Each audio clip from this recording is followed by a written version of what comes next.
बिस्मिल्लाहिर्रहमानिर्रहीम। अस्सलाम वालेकुम students, welcome back here again. अच्छा स्टूडेंट्स, आज हम मेरिट के हवाले से बात करते हैं, ठीक है, कि आपका जो फाइनल मेरिट लिस्ट होगा वो कब तक मुतवक्किल है, ठीक है। और जब भी आपका फाइनल लिस्ट आएगा, ठीक है, तो यहाँ से आपका मेरिट जो लिस्ट होगा वो किस तरह से बनेगा, और बाद में जो है जितने आप मार्क्स ले लेते हैं इस टेस्ट में, तो क्या ये मार्क्स उस फाइनल मेरिट लिस्ट में ऐड हो जाएंगे या नहीं, तो आज हम इस हवाले से जो है बात करते हैं, ठीक है।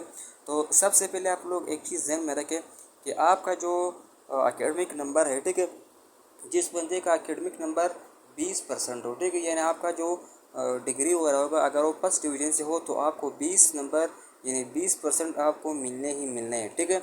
ये तो आपको शायद पहले से ही पता होगा। अब इसके बाद इस एकेडमिक नंबर को जो है सपोज़ ए से ज़ाहिर करते हैं, ठीक है, ये तो हो गया। अब इसके बाद ये है कि अगर आपका जो है फर्स्ट डिवीज़न है एकेडमिक, यानी आपका जो जितनी भी आपकी डिग्रीज़ हैं, यानी आपने एफएससी की है, आपने बीएससी की है, या आपने जो है बैचलर्स की है, फिर इसके बाद आपने जो है सपोज़ मास्टर भी किया है, ठीक है। अगर इन तीनों डिग्री में आपका जो है फर्स्ट डिवीज़न है तो आपको 20 नंबर मिलेंगे।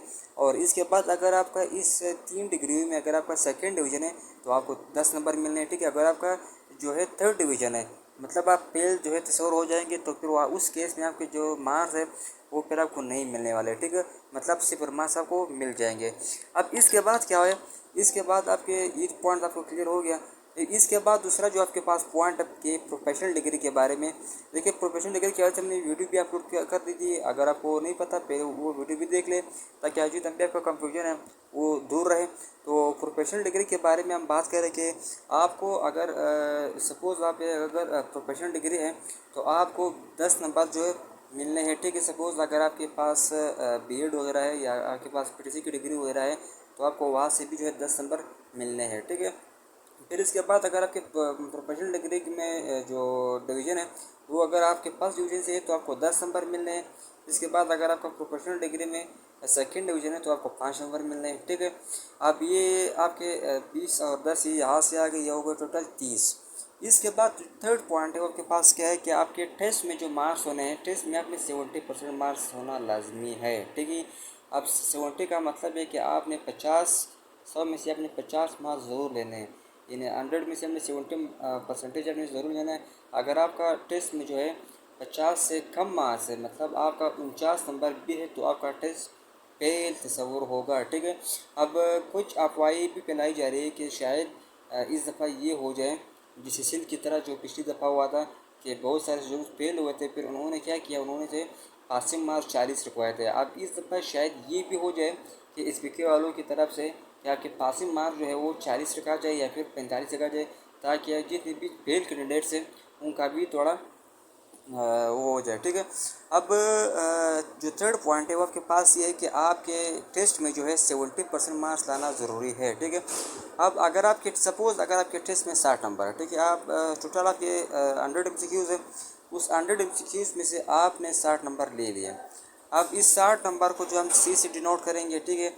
अब सी का मतलब ये हुआ कि अगर आपके टेस्ट में जो है 60 नंबर है तो हम क्या करेंगे, 60 को डिवाइड करेंगे 100 से, ठीक है। 60 को डिवाइड करेंगे 100 से, फिर आपको इससे मल्टीप्लाई करना है जितनी भी आपके टेस्ट के परसेंटेज होगा वो आपके पास पता है 70% है, ठीक है।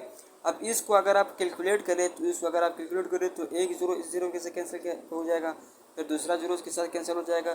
तो इसका मतलब ये है कि इसका अगर आप मल्टीप्लाई करेंगे तो ठीक है 42 बनता है। तो इसका मतलब है कि आपका जो परसेंटेज है, आपके जो टेस्ट में मार्क्स आ गए, आपने 60 नंबर ले लिए तो इसका मतलब आपके मार्क्स टोटल कितने बन गए, 42, ठीक है।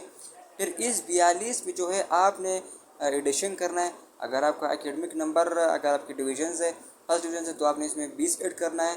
तो अगर हम क्या करेंगे कि 42 में हम क्या करेंगे, पहले 20 को ऐड करेंगे, फिर अगर आपके पास प्रोफेशनल डिग्री भी है तो उसको आप 10 नंबर भी ऐड कर लेंगे।